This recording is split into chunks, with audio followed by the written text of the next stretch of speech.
네, 오늘 은혜 받을 말씀은 누가복음 11장 2절에서 4절 말씀과 야고보서 1장 12절에서 18절 말씀입니다. 먼저 누가복음 11장 2절에서 4절 말씀을 보겠습니다. 제가 봉독해 올리겠습니다. 예수께서 이르시되 너희는 기도할 때에 이렇게 하라. 아버지여, 이름이 거룩히 여김을 받으시오며 나라가 임하오시며 우리에게 날마다 일용할 양식을 주시옵고 우리가 우리에게 죄 지은 모든 사람을 용서하오니 우리 죄도 사하여 주시옵고 우리를 시험에 들게 하지 마시옵소서 하라. 아멘. 야고보서 1장 12절과 18절입니다.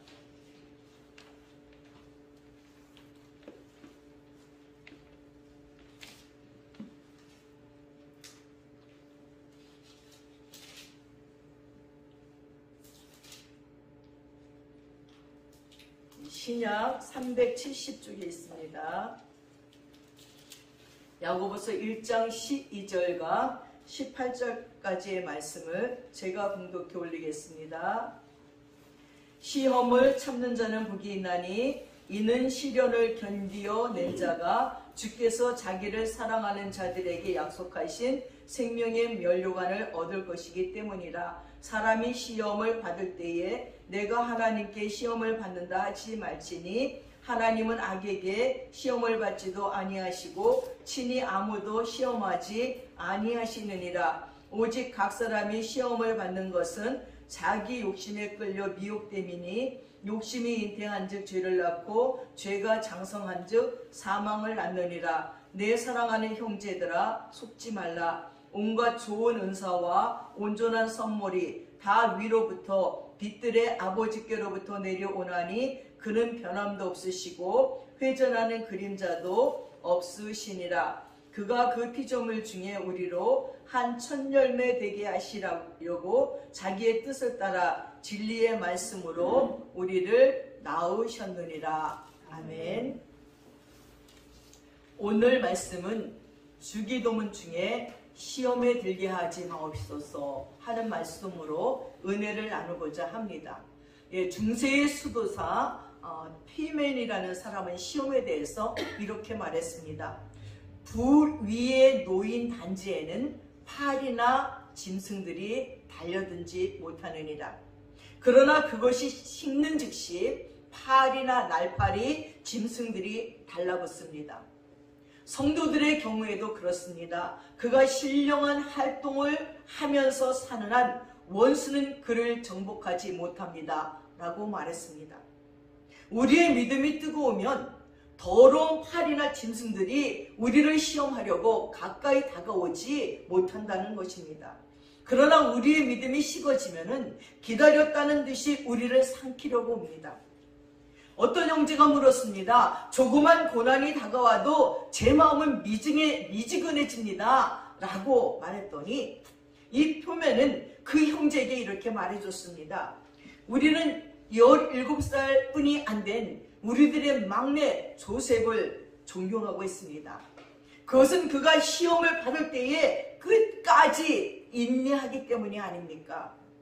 하나님께서는 그를 영화롭게 하셨습니다. 욥이 끝까지 인내한 것을 알 수 있지 않습니까? 시험은 하나님께 대한 소망을 파괴하지 못합니다. 라고 말했습니다. 사랑하는 여러분, 이렇게 사막에서 수도만 하는 수도사들도 이 시험의 문제로 고민을 했어요. 어떤 사막의 수도사는 아무리 하나님께 기도를 하고 아무리 고행을 해도 마음속에서 일어나는 성욕에 대한 것을 제어할 수가 없는 거예요. 그래서 전보산대 위에다가 널판지를 깔았습니다. 그리고 거기에 올라갔어요. 널판지를 깔아놓으니 움직이면 떨어지는 겁니다. 그 기둥 가운데 앉아서 제자들이 올려다 주는 우유나 어쩌다 주는 빵을 먹으면서 하나님께 기도했어요. 자기 정신과 모든 걸 시험에 들지 않고 오로지 하나님께 기도하려고 시험에 들지 않기 위해서 별난 노력들을 수도사들은 다 하면서 수도를 하는 것을 볼 수 있습니다. 여러분, 시험에 들지 않으려면 불 위에 놓인 단지처럼 믿음이 뜨거워야 됩니다.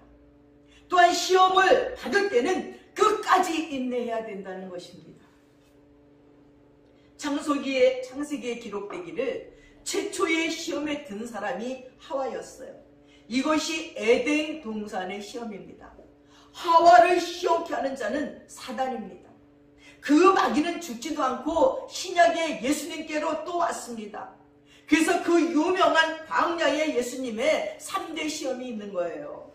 주님께서는 우리에게 시험에 들지 않게 깨어 기도하라고 말했습니다. 깨어 기도하지 않으면 그 시험에 들게 되어 있는 상태가 우리들의 상태예요. 우리로 하여금 죄를 짓게 하는 것이 가장 큰 시험이에요. 죄를 지어서 우리로 하나님으로부터 멀어지게 하고 있습니다. 이 죄는 생각과 마음과 육체 속에 역사하고 있습니다. 대개 마귀는 생각으로 먼저 들어와요. 그런 다음에 마음으로 들어옵니다.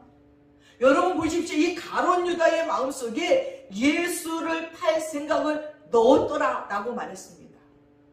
생각이 들어오고 그걸 마음에 담고 실행에 옮기고 이걸 반복하게 되면 습관이 돼요. 습관이 되고 나면 결국은 마귀의 종이 되고 마는 거예요. 에덴 동산의 시험을 보십시오. 이때부터 인생은 나면서부터 죽을 때까지 에덴 동산의 시험뿐이에요. 왜 선악과를 따먹게 됐습니까? 뱀이 유혹했기 때문이라고요? 아니에요. 보암직도 하고 먹음직도 하고 탐스럽기 때문이라고 대답했습니다. 그러나 사실 그보다 그 생명나무 열매를 안 따먹기 때문에 선악과를 따먹게 되는 거예요. 여러분 에덴 동산 중앙에는 뭐가 있습니까? 생명나무와 선악과 나무가 있다고 그랬어요. 그래서 하나님은 우리가 날마다 생명나무를 따먹고 우리들의 생명이 계속 연장이 돼서 죽음을 보지 않고 살기를 원했어요. 근데 그 생명나무는 따먹지 않고 선악을 알게 하는 먹지 말라는 선악과는 그렇게 보암직하고 그리고 탐스럽고 먹음직스럽게 느껴졌다는 것입니다. 사랑하는 여러분, 우리가 먹어야 될 열매는 그리고 화가 먹어야 될 열매는 생명나무와 각종 나무 열매들입니다. 생명나무를 먹어야지만 생명을 얻고 영생을 얻습니다. 각종 나무 실과는 세상을 살아가는데 필요한 갖가지의 것들입니다. 그러나 이 각종 나무만으로 영생은 결코 얻을 수 없습니다. 타락했든 타락하지 않았던 인간은 생명나무 열매를 따먹어야 되는 거예요. 그런데 인간은 어찌됐든지 무슨 열매든지 다 따먹을 수 있습니다. 그러나 생명나무의 열매를 못 먹으면 선악과라도 먹어야 되는 거예요. 사람도 정상적인 사랑을 하지 않으면요 거짓 사랑이라도 해야 된대요. 사람은 사랑하면서 사는 존재예요. 그래서 이상한 사랑을 해요. 진정한 사랑을 하지 못한 자들은. 그렇게 거짓 사랑이라도 해야 산다는 것입니다. 인간은 혼자 못 살아요. 종교는 대개 여자가 시작해서 남자에게 전해줍니다. 선악과도 생명과도 여자가 먼저 따먹었습니다. 구약에서 창세기에서 선악과를 최초로 따먹은 여자가 하와입니다. 그런데 신약에서 생명과를 최초로 따먹은 여자가 누굽니까? 마리아예요. 여러분, 안 먹어도 배고픈 줄 모르는 사람은 병이 든 것입니까? 아닙니까? 병이 들어서요 병원에 입원해 있는 많은 분들을 보면요 막 몇 년 동안 병원에 입원해서 산소 오기 끼고 또 줄 달아서 그 영양이 들어가는 사람은요 배고픈 줄도 몰라요. 안 먹어도 배고픈 줄 모르는 사람은 벌써 시험에 들어 있는 것입니다. 하나님의 은혜로 치워지지 않는 것은 모른 채, 치워지지 않는 것도 모른 채 여러 일들을 하는 사람은요 벌써 시험에 들어있는 거예요.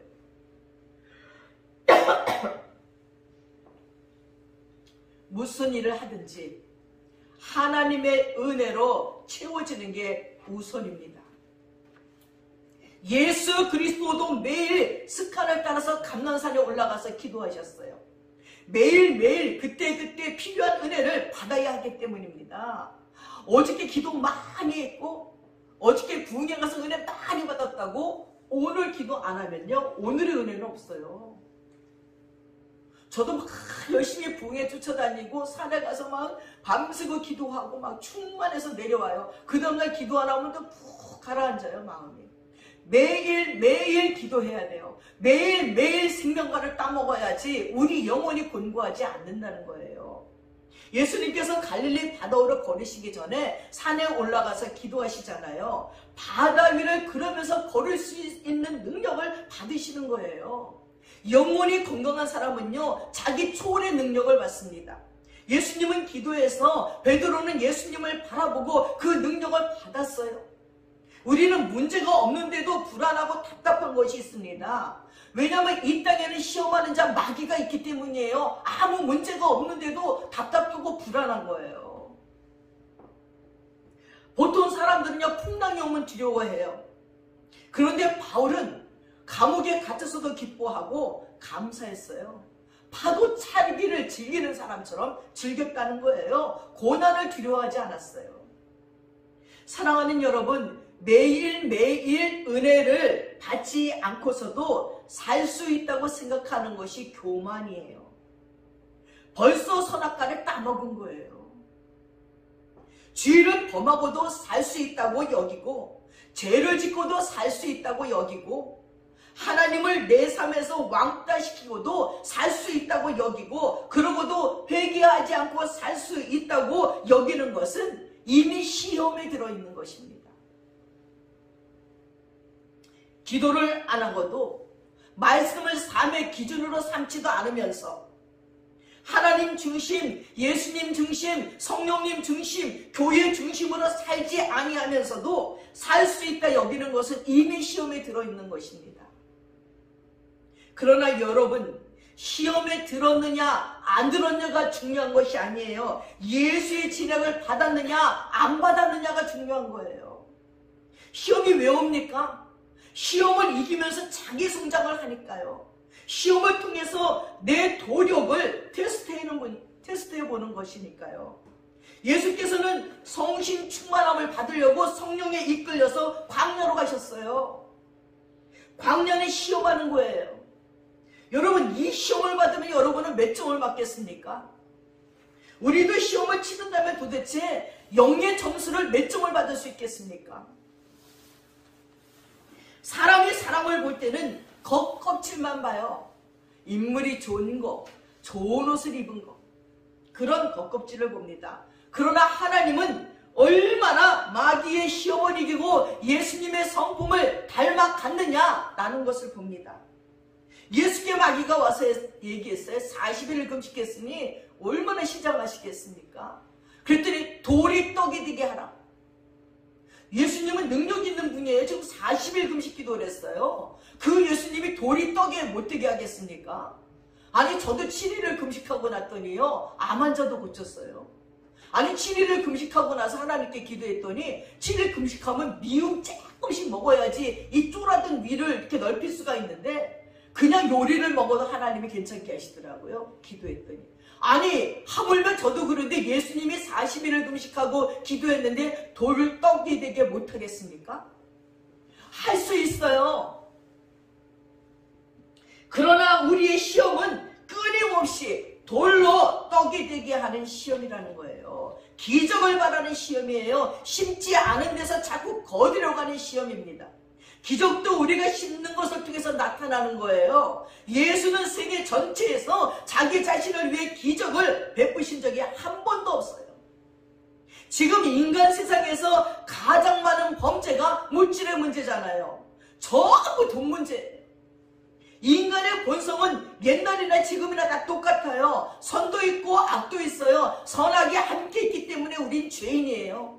깨끗한 물과 더러운 물이 같이 있으면 어떻게 돼? 더러운 물이에요. 아무리 깨끗한 물이 한 양동이에 있고 더러운 물이 한 숟갈 있어도 그거 집어넣으면 깨끗한 물 됩니까? 더러운 물이에요, 그건. 부동산 투기를 하지요, 로또 하지요, 주식을 하지요, 요즘에 비트코인 하지요. 모두 돌덩이를 떡덩이 되게 하는 것이죠. 깨끗한 부자는 없어요. 자본주의 구조가 그렇기 때문이에요. 끊임없이 인간의 시험은 물질의 시험이에요. 먹고 마실 것이 있은 줄 족한 줄로 알라는데도, 돈이 많이 있어도 거기에 집착하고 마음에 두지 말라는 이야기인데도 먹고 마시고 쌓아놓으려고 창고를 더 짓겠다는데 문제가 있는 것입니다. 사랑하는 여러분, 하나님과 바알을 같이 섬길 수 없습니다. 나이가 들면 들수록 물질의 시험이 강하게 옵니다. 탐욕스럽게는 아니어도 미래를 염려하고 살면 안 되지만 준비할 수 있는 만큼은 준비하려고 살아야 돼요. 너무 가난하고 너무 준비한데 노년은 또 젊었을 때 게으름 피운 것이 되고 허랑방탕한 것이 되고 잘못 산 결과일 수도 있기 때문에 적당히 준비하는 그 마음은 하나님이 받으십니다. 실제 예수님을 믿는 것이 우리의 삶으로 나타나야 돼요. 하나님께 맡길수록 내 삶을 더 철저히 준비해야 됩니다. 여러분, 광야를 갈 때는 구름 기둥과 불 기둥만 따라가면 돼요. 그러면 모세는 광야를 잘 아는 장인의 아들의 조언을 받으면서 인도에 갔어요. 하나님께서는 창고에 쌓아두지 않는다고 하셨지 일하지 않는다고 하지는 않았습니다. 수고하지 않고 노력하지 않고 먹고 사는 것이 아니라 하나님께 맡기면 맡길수록 더 철저하게 일하고 준비해야 된다는 것입니다. 그래서 공중에 나는 새도 열심히 일해요. 오늘 막 운전하면서 막 예배드리러 오다 보니까 철새들이 지금 벌써 날아가느냐고 하늘에 새까맣게 줄을 지어서 철새들이 날아가요. 그들도 따뜻한 남쪽으로 지금 이동해요. 찬바람이 부니까 얼마나 열심히 날아가는지 몰라요. 그것이 그들의 일이에요. 날아다니면서 먹이를 찾는 거지요. 들의 백합화도 열심히 일해요. 얼마나 예쁘게 피우려고 굳은 땅을 뚫고 나와서 막 가지에다 힘을 주면서 꽃을 피우는지 모릅니다. 추위와 온갖 더위와 비바람을 견디면서 염려하지 말라는 말씀이 근데 3번이나 나오잖아요. 그것은 잘 되겠지 생각하는 것이 아니라 철저히 준비하라는 거예요. 아무것도 안 하고 잘 돼갔지. 이렇게 살다 보면 뭔가 되겠지. 뭐가 됩니까? 아무것도 안 하는데. 준비하고 일하고 노력해야 그것이 쌓여서 이 다음에 뭐가 되는 것이지 아무것도 안 하면서 이 다음에 뭔가 되겠지 아니라는 거예요. 자식에게도 마찬가지예요. 그냥 재물을 주면 나약해지기 쉽고 너무 고생하면 상처가 남습니다. 인생은 땀 흘려 자기가 먹고 살아야 돼요. 그러다 생각지 않은 은혜가 오면 감사하면서 나누는 것이지요. 과거에 예수 잘 믿었던 거 다 쓸데없어요. 현재의 믿음이 중요하고 오늘 하루하루 시험에 들지 않게 해야 된다는 것입니다. 절대 사회 풍속을 따르지 말고 생각과 마음과 몸을 잘 지켜야지 돼요. 끊임없이 삶 전체가 간증해가는 삶이 되어야 된다는 거예요. 그것이 신앙인의 삶입니다. 마귀는 어떻게든지 망신시키고 벌거벗기고 하나님의 은혜가 끊어지도록 최선을 다해요. 언제나 하나님의 은혜의 보좌 앞에 들어가지 않으면요 우리는 시험 들게 돼 있어요. 시집 장가가는 것보다 더 중요한 것은 일하는 거예요. 하나님께서도 아담과 이브를 주기 전에 아담에게 일감을 줬잖아요. 모든 동물들, 모든 식물들 에덴 동산을 다니면서 이름을 지라는 것이죠. 일거리 없이 시집장가를 가면 안 된다는 거예요. 그래서 중학교 때 철저하게, 아주 철저하게 인생 교육을, 훈련을 받아야 됩니다. 3살 버릇이 8까지 간대요. 3살 때부터 인사시키고 인사 잘하게 만들고 기도하게 만들고 성경 암송하게 만들고 아이들이 돌 지나면요 대부분 신앙이 있는 집은 주기도문 다 외워요. 기도하는 법을 배워가요. 그렇게 어릴 때부터 새벽 예배 끌고 다니면요 나이가 들었어도 그게 습관이 돼서 가요. 근데 그게 습관이 되어 있지 않으면 커서는 안 가요. 이제 뭐 고등학생 되고 대학생은 말도 안 들어요. 그 훈련을 받지 않는 사람은요 평생 자기와 남에게 짐이 되는 것입니다.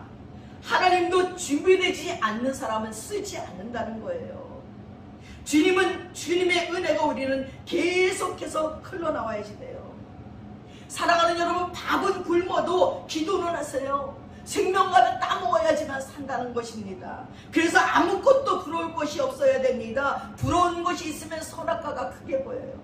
명예와 돈과 권력이 크게 보이기 때문에 주의해야 되는 것입니다.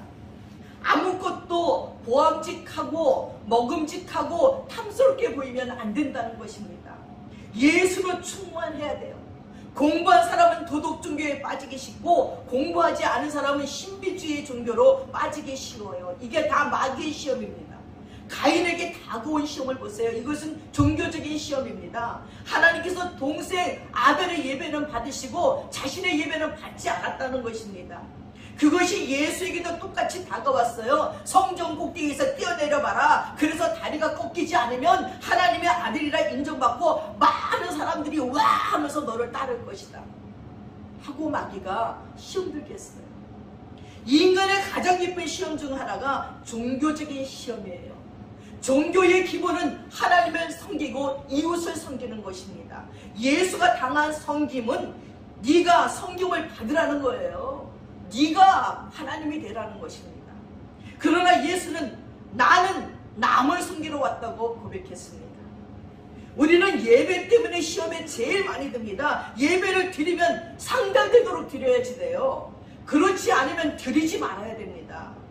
상달되도록 드리지 않는 예배는 괜찮은 것이 아니라 마귀가 들어와요. 아유, 저 목사님 설교가 왜 저 따위야? 저 권사는 왜 저 모양이야? 저 장로는 왜 저 모양이야? 상달되게 예배를 드리지 않으면 마귀가 들어와서 우리의 마음속에 들어와 우리를 하나님과 대적하게 만들어요. 예배에는요, 진지함이 있어야 됩니다. 자기의 삶을 참여와 감사로 봉헌하는 것이기 때문이에요. 참여와 감사가 없는 예배는요, 예배가 아닙니다. 구약의 제사를 간단히 요약을 하면 속죄와 감사예요. 아침에 드리는, 오전에 드리는 예배는요, 짐승을 가져가서 각을 두고 하나님께 번제를 올려드려요. 그리고 기다렸다가 그 제물을 받으심을 알고 나면 저녁해가 져요. 그러고 저녁해가 지고 난 다음에 하나님이 나를 용서해 주신 감사로 찬양 예배를 드리는 게 저녁 예배예요. 그래서 우리나라에 왜 오전에 예배 드리고 또 왜 오후에 예배 드리지? 몰랐죠? 오전 예배는 각을 떠서 하나님께 드리는 거예요. 하나님, 나 한 주간 동안 이런 잘못됐고 이렇게 했어요. 예물도 드리고 참여도 하면서 올려드렸다가 기다리는 거야. 받으셨는지 안 받으셨는지.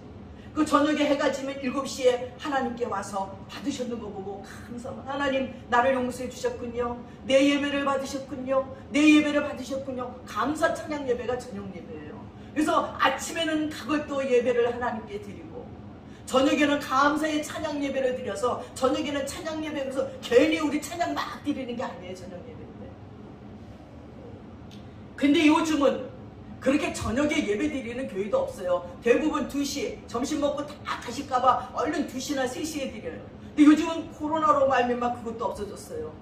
주일 예배 한 번만 드리는 것도 감지덕지예요. 지금 사랑하는 여러분, 예배는 무조건 상달돼야 됩니다.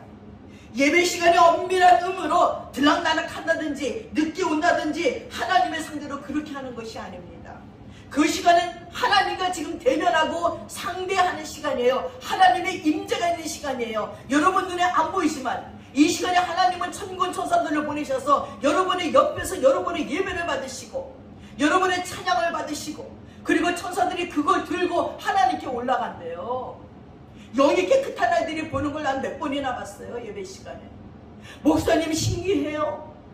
예배를 드리려는데 저기서 눈이 내려서 그냥 눈이 오는 줄 알았는데 그러니까 창밖으로 눈이 확 가까이 오는데 천사들이 각사람 옆에 딱딱딱딱 쓰더니 예배가 다 끝나니까 바구니에 우리가 예배 드린 거, 기도한 거, 감사한 거 다 받아들고 또 올라가더래요. 목사님 못 봤어요? 정말 신기해요. 우리들의 영의 눈이 지금 어두워서 그러지 예배 드리고자 선포하는 순간 천사들을 이곳에 보내시고 하나님이 우리 예배를 걷어가신단 말이에요. 근데 가면서 천사들이 또 싸우는데 얘 너는 뭘 가지고 가니? 내가 했던 그 영혼 얼마나 얼마나 찬양을 잘하는지, 얼마나 감사한지. 내 바구니가 넘쳐. 한 사람, 야, 내가 내 앞에서 그냥 졸기만 하고 딴 생각하고, 야, 아우 나는 아무것도 없어, 가져갈게, 이러고 올라가면서 기운이 쭉 빠져가는 처사도 있대요. 여러분, 가인은 동생에게 대해서 시기심이 많은 사람이었어요. 그래서 그는 이 시기심을 참여하는 예배를 드렸어야 되는데, 제사 때 각을 다 떴습니다. 즉 구체적인 죄를 회개해야 되는 것입니다. 하나님은 내가 회개하기 전에 다 미리 용서해 주셨어요.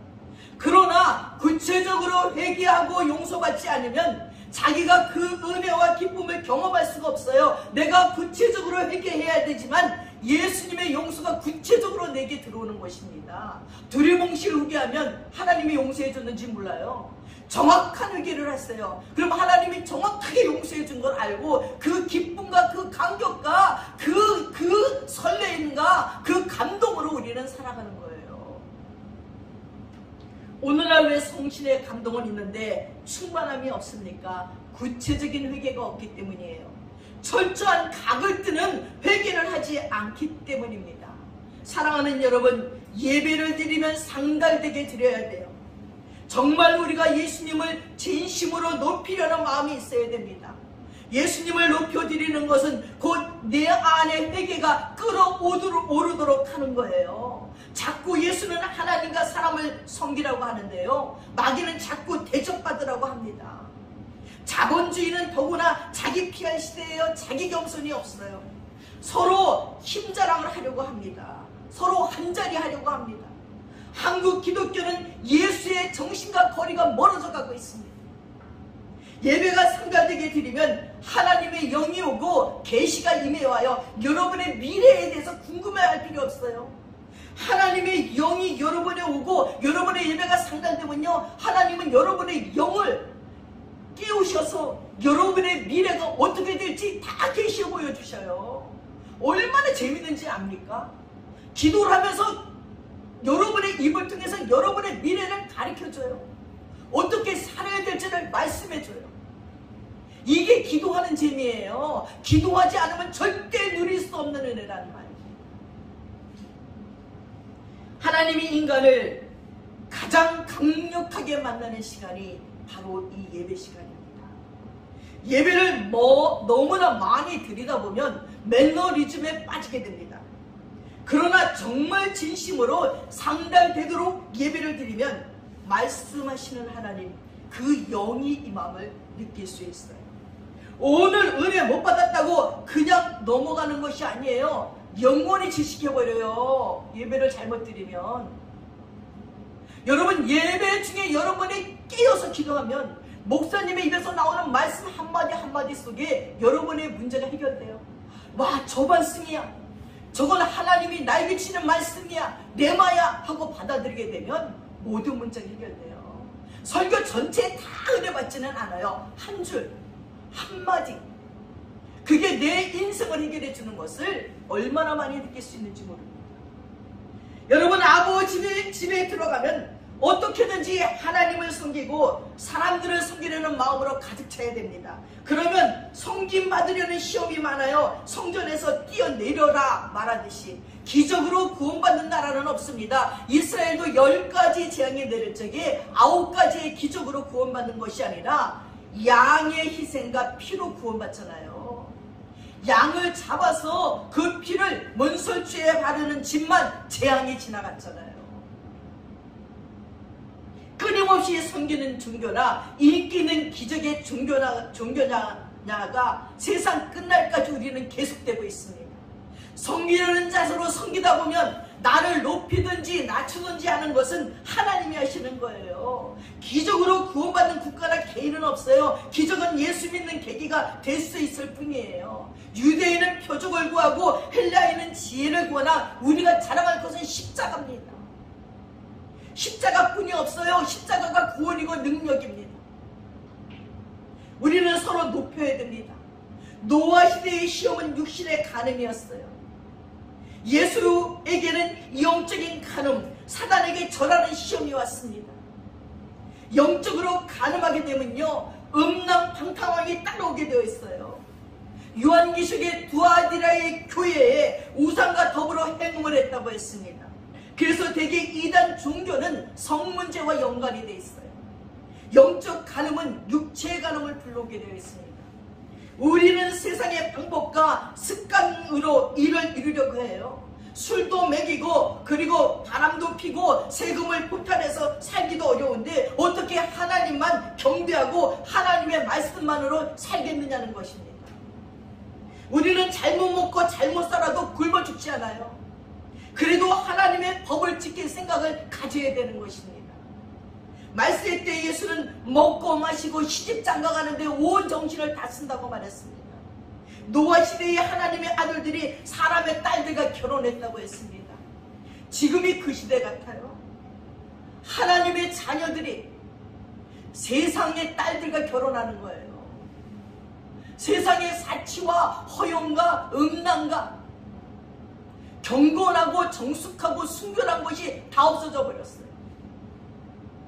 하나님께서는 온 지면에 그 물로 뒤덮이게 만들었어요. 사랑 많으신 하나님이 어떻게 그럴 수가 있을까 하고 생각해봤지만 하나님은 왜 더 참으시지 않으셨는가?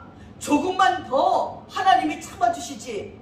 그러게 되면요, 의인인 노아까지 타락하게 돼요. 하나님이 더 참으시면 의인인 하나님의 백성들까지 물들어서 타락해요. 아우, 저래도 되는가 보다. 하나님의 본뜻을 잃어보기가 쉽다는 것입니다. 사랑하는 여러분, 우리는 하나님의 말씀 앞에 칼날처럼 서 있어야 돼요. 우리는 하나님께 계속 절하지 않으면 마귀에게 절하게 되어 있습니다. 마귀에게 절하면요, 세상 나라 음란방탕이 그대로 우리 안에 들어오게 되는 것이에요. 많은 사람이 생각 속에서 성이 자유로워지라는 사람이 많아요. 왜냐하면 목사님 설교를 들으려고 유튜브를 열어도 그 밑에 음란한 것이 수십 개는 달려 있어요. 우리는 상관없다고 안 보지만 젊은 정열이 끄는 사람들이 어떻게 안 보겠어요? 도대체 이건 다 뭐야? 목사님의 설교를 들으려고 켰는데만 밑에 난리가 났어요. 그러다 보면 성이 자유로워지고 괜찮다고 생각해요. 여자들이 담배도 얼마나 많이 피는지 점심시간에 사무실 앞에 여자들이 남자들은 다 담배 피고 있어요. 남자 여자 구별할 건 없지만 그렇게 담배를 많이 피우면서 아기를 낳으면요, 기형아를 낳게 되어 있어요. 신의 감동이 없으면 가짜로라도 다른 감동을 찾아 나가게 되는 거예요. 그래서 술 마시고 담배 피고 음란하게 되는 거죠. 영감이 끊어져 가고 세속화되어 가는 세상이기 때문에 뛰어난 영성가가 이제 나오기가 어려워요. 정말 하나님께 꿇어 엎드리지 않으면 성신 충만할 수가 없습니다. 부부 사이도 서로 깨어서 사랑을 나눠야 됩니다. 그렇지 않으면 시험에 들어요. 마귀가 현대에서는 부부가 행복하지 못하도록 가정을 파괴해버립니다. 계속 생각을 나누고 기도를 나누고 간증을 나눠야 돼요. 부부 사이에 숨기는 것이 없고 틈이 없어야 돼요. 숨기는 것이 없으면 제일 답답한 것이 돈이라고 또 목사님이 말하더라고요. 남자분들이 숨기지 않으려니까 비상금도 다 부인한테 얘기해야 되니까 제일 답답한 것이 돈 문제래요. 그러나 하나님을 가까이 하십시오. 그러면 내가 너를 가까이 하겠다고 했습니다. 가까이 하나님께 가는 것만큼 마귀는 물러가게 되어 있습니다. 사단은 인격으로 꾸짖어야 됩니다. 기도에서 영역 없이 꾸짖으면 다 빈마음이에요. 기도에서 믿음을 가지고 꾸짖어야 돼요. 사단은 대적하는 것입니다. 여러분, 귀신을 쫓으러 가가지고요, 믿음 없이 예수 이름으로 명하노니 귀신아 나가라 그랬더니 그 귀신이 저보고 아이고야 너나 잘 믿어라, 너나 잘 믿어. 망치를 있는 대로 당했어요. 어떻게 저렇게 잘할까? 지금 내가 기도하지 아니하고 귀신을 쫓았더니 귀신이 나를 이렇게 보더니 너나 잘 믿어라, 너나 잘 믿어. 다시 회개하고 하나님의 은혜를 구하고 기도하고 같은 때는 쩔쩔매지만 기도 없이 하나님의 영이 없이 마귀 앞에서만 판판이 당할 수밖에 없다는 것입니다. 그러니 전신갑주를 입어야 됩니다. 첫째는 구원의 투구입니다. 하나님께 구원받은 자녀라는 마음이 흔들리면 안 돼요. 둘째는 의의 흉배를 붙이래요. 의의 흉배는 나는 예수 그리스도의 피로 용서받은 의인이라는 의식과 의를 행하고 하나님의 뜻을 어떻게든지 이루려 드리려는 마음이 끌어오르는 것입니다.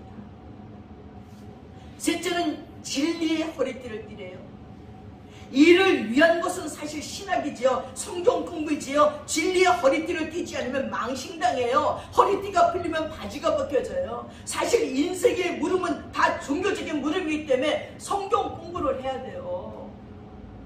일주일에 한 번 잠깐 설교 듣는 걸로 여러분의 영에 힘이 들어갈 수가 없어요.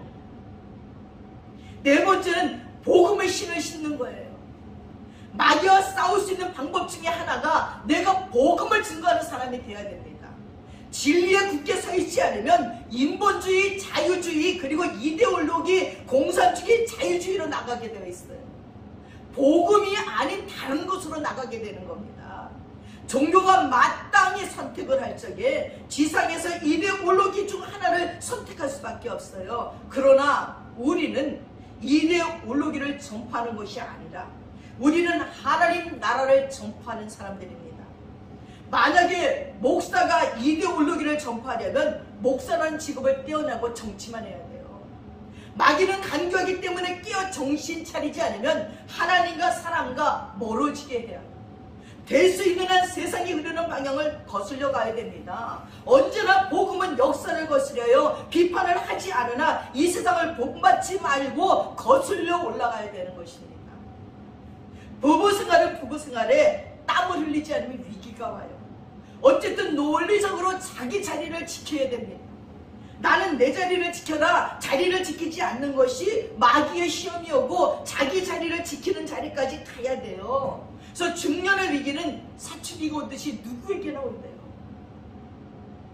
부부생활을 잘해둔 사람은 그 위기를 잘 넘길 수 있습니다. 심는 것은 언젠가 나타나게 되어 있어요. 사람의 영은 어디 따로 떨어져 나가 있는 것이 아니잖아요. 육체의 환경의 의식 속에 있는 것입니다. 무엇이든지 심지 않는 것은 심지 않는 것에 대한 고통이 있어요. 여러분 학생 때 공부 안 하면요. 지금은 괜찮지요? 점점점 살면서 고통이 와요. 그리고 늦게라도 그 고통에서 벗어나려면 공부를 해야 돼요. 노력을 해야 돼요. 내가 무언가 하고 싶은 곳에는 전문자가 돼야 돼요. 계속 배우고 계속 익혀야 고통이 안 옵니다. 현대에는 부부 생활에 잘 쉽지 않습니다. 그러나 예수 믿는 성도들은 자기 위치를 지켜야 된다는 거예요. 바람이 나더라도 돌아올 때까지 자기 위치를 지켜야 돼요. 천사도 이브도 자기 위치를 지키지 않아서 타락했습니다. 정말 부부가 땀을 많이 들여서 서로 섬기는 공부를 해야 됩니다. 그렇지 않으면 현대 사회에서는 남자든 여자든 시험에 크게 빠져요. 부부 생활에 땀 흘려 노력해야 됩니다. 전에 제가 있던 교회에는 남편분이 전신 불구가 됐어요. 중풍, 뇌출혈로 이렇게 중풍이 와서 여자가 휠체어에다 끌고 침다 닦아주고 먹여주고 다 해야 되는 거예요. 근데 얼마나 정성스럽게 하는지 몰라요. 그래서 제가 물어봤어요. 아니 권사님은 그 남편은 또 장로님에서 장로님한테 그렇게 정성을 다 해요. 네, 내가 시집 와서 시어머니에게 구박받고 그런데 우리 남편이 나에게 너무 잘해줬어요. 나는 남편 때문에 그때 살 수 있었어요. 근데 어느 날 이 남편이 회사에 그 고위 관리직에 있었는데 저렇게 병이 와가지고 회사도 못 가고 이제 이렇게 된 거예요. 근데 그때부터 자기가 결단했대요. 지금까지 남편이 나를 위해서 희생해주고 나를 도와주고 사랑해줬으니까 이제 내가 해야지. 그때부터 남편을 돌보는데 하나도 힘들지 않아요. 나는 갚는 거예요. 저는 그 말을 들으면서 생각했어요. 만약에 그 남편이 건강할 적에 아내를 무시하고 구박했더라면 그렇게 병이 들었을 때 그 아내가 수발해 주겠습니까? 도망가 버리지. 아이고 쌤통이다. 이 아주 교만을 떨며 나를 그렇게 구박하더니 도망가지. 근데 이 여자가 먹고 사는 것도 이제 자기가 해야 되니까 복두방을 하는 거예요. 남편이 지금까지 나를 먹여 살리고 나를 사랑해줬으니 이제는 내가 먹여 살리고 내가 남편을 돌본다고 하면서 돌보는데 정말 아름다워요. 이 장로님은 내가 설교하면 엉엉 울면서 설교를 들어요. 흐느껴서 눈물 콧물 나고 부인은 없어도 그거 다 닦아줘요. 코 풀어주고 눈물 닦아주고 얼마나 아름다운지 몰라요.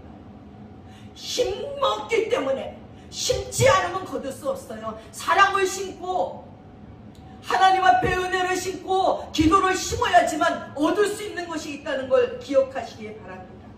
사랑한다는 것은 상대를 아는 것이 사랑이에요. 좋은 것 나쁜 것을 다 아는 것이 사랑입니다. 죄를 짓더라도 염치 있게 지어야 돼요.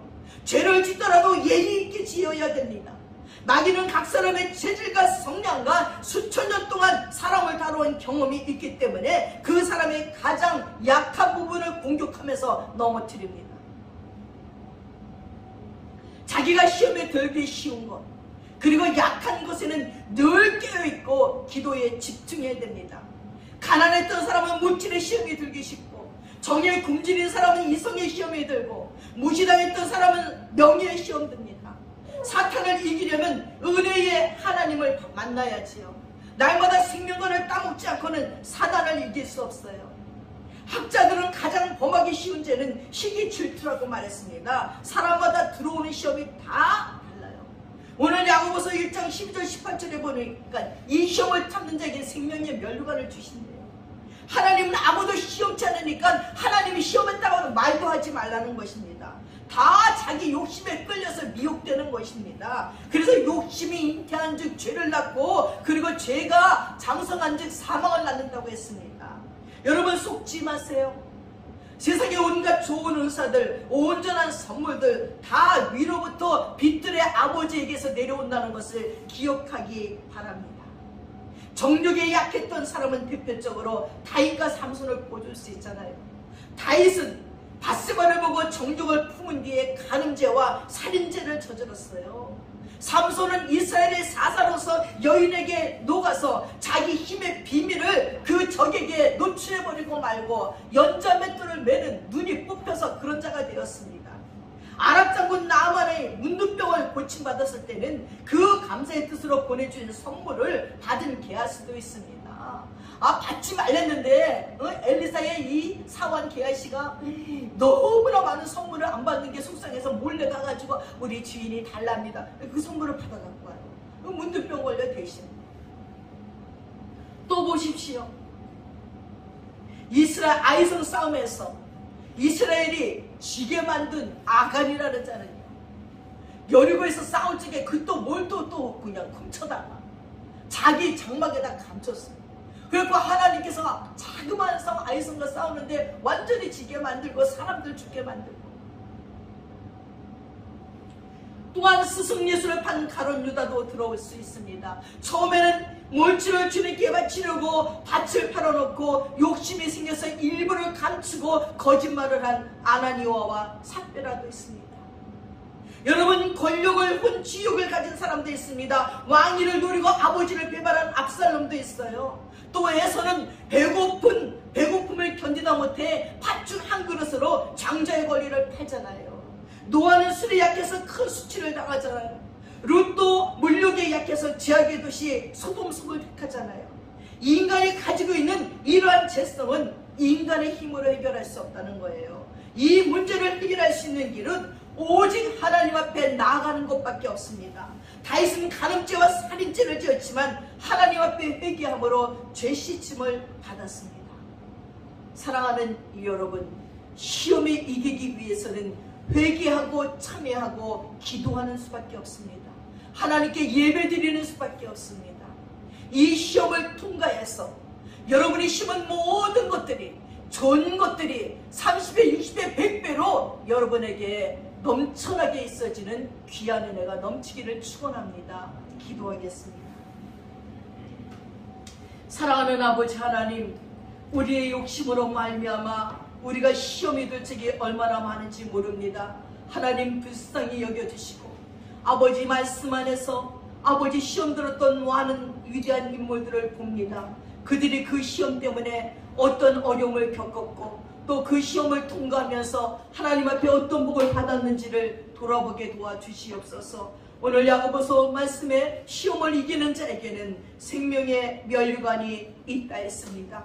우리 모두 이 시험을 이겨서 생명의 면류관을 받는 자들이 되게 하시고 시험을 이기게 해달라고 기도하는 자들이 될 수 있도록 도와주셔서 이 세상의 온갖 가지 시험이 우리들의 영혼을 망치려고 들어올 적에 하나님께 기도함으로 이겨내고 생명의 면류관을 받는 믿음의 사람들이 되도록 축복해 주시옵소서. 감사드리며 우리 예수님의 이름 받들어 기도드렸사옵나이다. 아멘.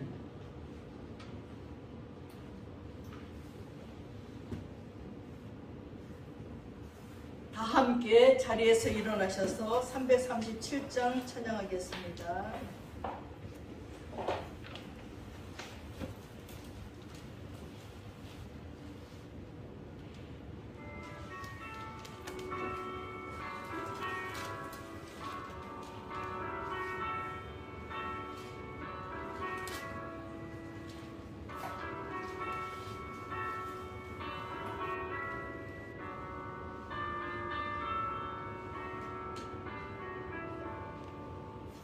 내 모든 시험 무거운 짐을 주 예수 앞에 아뢰이며 근심에 쌓인 날 돌아보사 내 근심 모두 맡으시네.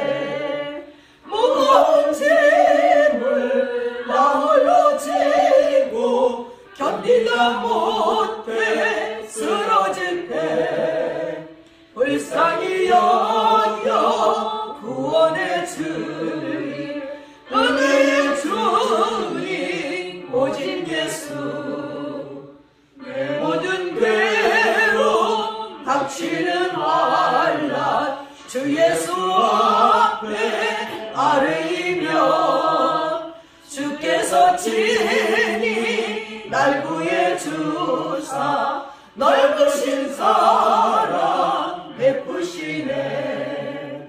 무거운 짐을 나 홀로 지고 견디다 못해 쓰러질 때 불쌍히 여겨 구원의 주님 은혜의 주님 오직 예수.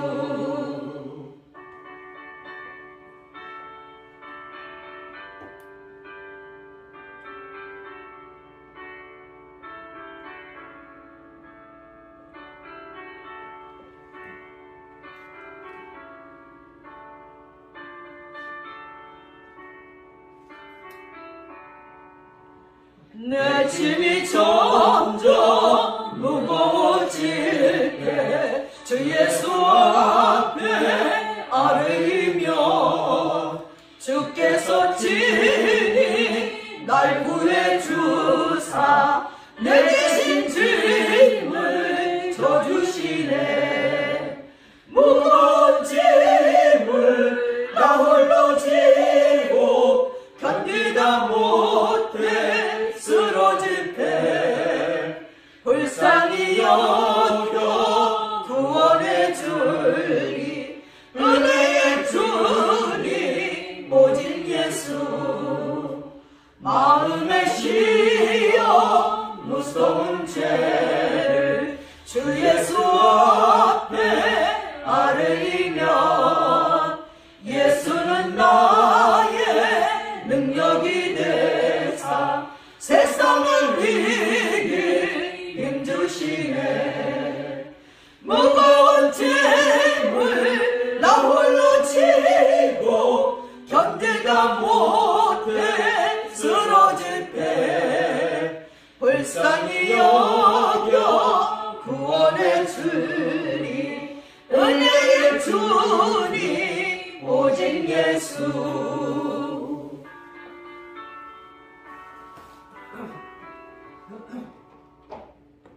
기도하겠습니다. 지금은 우리 주 예수 그리스도의 한없는 은혜와 우리 아버지 하나님의 풍성하신 사랑과 성령님의 감동감하시고 축복하시고 교통하심이 이제는 시험을 이기고자 주님 앞에 간구하는 믿음의 권속들 머리 위에 이제부터 영원토록 함께 하시옵기를 간절히 축원드리옵나이다. 아멘.